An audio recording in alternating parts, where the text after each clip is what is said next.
2000년 전 로마, 집값이 기하급수적으로 폭등하기 시작합니다. 로마 시민들은 왜 하늘 높은 줄 모르게 치솟는 임대료를 감당할 수밖에 없었을까요? 기원전 1세기 말, 로마 제국은 지중해 전체를 소나기에 넣고 있었습니다.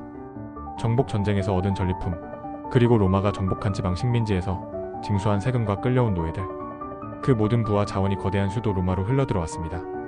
그 결과 당시 로마의 인구는 약 100만 명에 이르렀다고 전해집니다. 지중해 전역을 통틀어도 이런 규모의 도시는 없었습니다. 당시 알렉산드리아나 안티오키아 같은 대표적 대도시 인구가 20에서 30만 명 수준에 불과했으니 인구 100만의 로마는 인류 역사상 전례 없는 초대형 도시였습니다.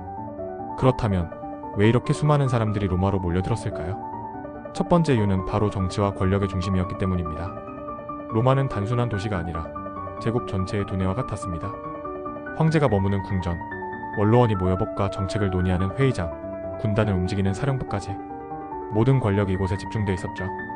지방의 젊은이들에게 로마는 출세의 기회가 몰린 정치 수도였고 오늘날 서울이나 워싱턴 같은 대도시와 크게 다르지 않았습니다. 두 번째 이유는 경제적 기회였습니다. 로마에는 하루가 멀다 하고 장터가 열렸습니다. 포룸이라 불린 광장에는 각지에서 실크, 향신료, 포도주, 철기, 심지어 낙타까지 거래되었죠.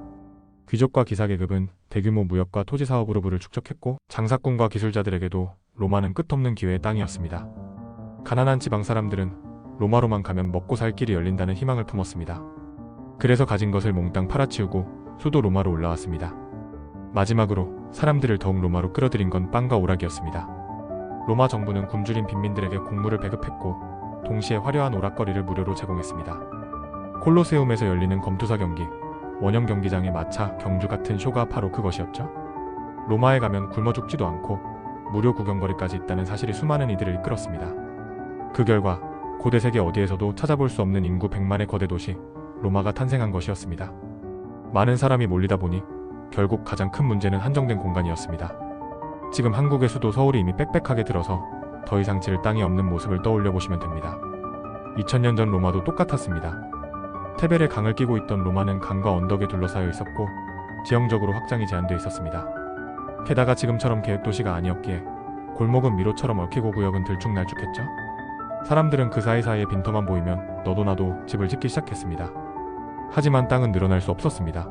수도 로마의 인구가 폭발적으로 몰리면서 수요는 치솟았고 공급은 턱없이 부족했습니다. 그 결과는 당연히 심각한 주거난이었습니다. 집을 구하지 못한 사람들은 어쩔 수 없이 비좁은 골목에 판잣집을 짓거나 옥상 위에 불법으로 작은 방을 덧대어 살았습니다.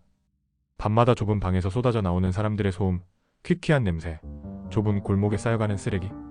그러나 그럼에도 사람들은 로마를 떠날 수 없었습니다. 그렇다면 당시 로마의 평민과 해방 노예들은 어디에서 살았을까요? 그들의 보금자리는 대부분 하층 임대주택인 인슐라였습니다. 오늘날로 치면 1층에는 가게가 있고 그 위로는 세입자들이 빽빽하게 사는 7, 8층짜리 상가주택을 떠올리면 됩니다. 겉모습은 그럴싸해 보였지만 안으로 들어가 보면 전혀 다른 세계가 펼쳐졌습니다. 방은 손을 뻗으면 벽에 닿을 만큼 좁았고 창문조차 없는 경우가 많았습니다. 화장실은 집안에 따로 있지 않았습니다. 여러 세대가 하나의 공동 화장실을 돌아가며 써야 했고 물은 아래층 공용 우물에서 직접 끼러 올려야 했습니다. 그래서 아침마다 물동이를 이고 계단을 오르는 사람들로 복도가 붐볐죠. 여름에는 통풍이 되지 않아 숨이 막힐 정도로 덥고 겨울에는 벽이 얇아 냉기가 그대로 스며들었습니다. 불을 피우면 금세 연기가 방 안을 가득 메워 숨쉬기도 힘들었고 화재라도 나면 순식간에 건물이 잿더미가 되곤 했습니다. 그런데도 이런 집들은 값이 싸지 않았습니다. 수요가 많은데 공급이 부족하면 어떻게 될까요? 경제 논리는 언제나 똑같습니다. 폭등. 그래서 임대료는 해마다, 아니 달마다 오르기 일쑤였습니다. 도심에 가까운 곳일수록 집세는 하늘 높은 줄 모르고 치솟았고 서민들은 월세에 허덕이며 살아야 했습니다. 2000년 전 로마도 월세 걱정은 똑같았습니다. 임대료가 끝없이 오르자 결국 로마 정부는 대책을 내놓습니다. 바로 임대료 상한제였습니다. 하지만 아시다시피 이런 제도는 취지와 달리 부작용이 커서 오늘날 경제학에서는 대표적인 실패 사례로 평가됩니다. 집주인들은 수익이 줄자 건물 관리를 소홀히 했고 보수조차 하지 않는 경우가 많아졌습니다. 그 결과 화재와 붕괴 사고는 더 잦아졌고 주거 환경은 오히려 더 악화되었습니다. 게다가 인구가 계속 늘면서 도시 전체의 문제도 폭발했습니다. 좁은 골목마다 쓰레기가 쌓이고 하수도는 넘쳐났습니다. 불은 끊임없이 났고 날림으로 지어진 인슐라는 자주 무너졌습니다. 역사가 타키투스는 로마의 집들이 얼마나 쉽게 무너지는지 기록하며 오늘 지은 집이 내일은 잿더미가 된다고까지 표현했습니다. 이런 참사를 막기 위해 황제는 새로운 규제를 내렸습니다. 바로 건물 높이 제한이었습니다. 인슐라는 7, 8층까지 올라가기도 했는데 네로 대화제 이후 황제들은 4, 5층 이상 짓지 못하게 했습니다. 안전을 위한 불가피한 조치였지만 아이러니하게도 주택 공급은 더 줄어들었고 임대료는 다시 폭등했습니다. 이에 정부는 또 다른 대책을 내놓습니다. 바로 공공지원주택이었습니다. 국유지에 저렴한 임대주택을 지어 서민에게 공급하려 한 것이죠. 하지만 이 역시 부작용이 컸습니다. 공짜 집을 노리고 더 많은 빈민이 로마로 몰려들었고 일부 지역은 금세 슬럼화되었습니다. 결국 서민을 구제하려던 정책이 또다시 새로운 문제를 불러온 셈이었습니다. 흥미로운 점은 이런 심각한 주거난 속에서도 새로운 투자 기회를 발견한 계층이 있었다는 사실입니다. 바로 귀족과 기사계급이었습니다. 로마 사회는 본래 철저한 계급 구조 위에 세워져 있었습니다. 상류층인 귀족과 기사계급은 토지와 자본을 독점했고 평민이나 해방노예는 그들의 경제구조 안에 편입될 수밖에 없었습니다. 그들은 인슐라를 직접 건설하거나 매입해 다세대 임대업을 운영했습니다. 즉, 인구 증가와 죽어나는 서민들에게는 감당하기 힘든 부담이었지만 상류층에게는 오히려 안정적인 수익원이 된 것입니다. 여기서 이미 도시경제의 양극화가 드러납니다. 로마라는 도시는 팽창하며 번영했지만 그 과실은 계층에 따라 철저히 다르게 분배되었습니다.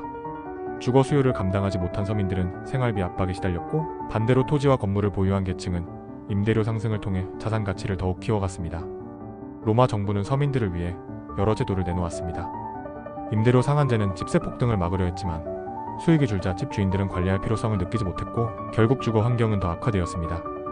건물 높이 제한으로 안전을 지키려 했지만 오히려 공급이 줄어 임대료 폭등을 재점화시킵니다. 공공지원주택으로 빈민을 구제하려 했지만 더 많은 빈민이 몰려들면서 슬럼화를 가속화시킵니다.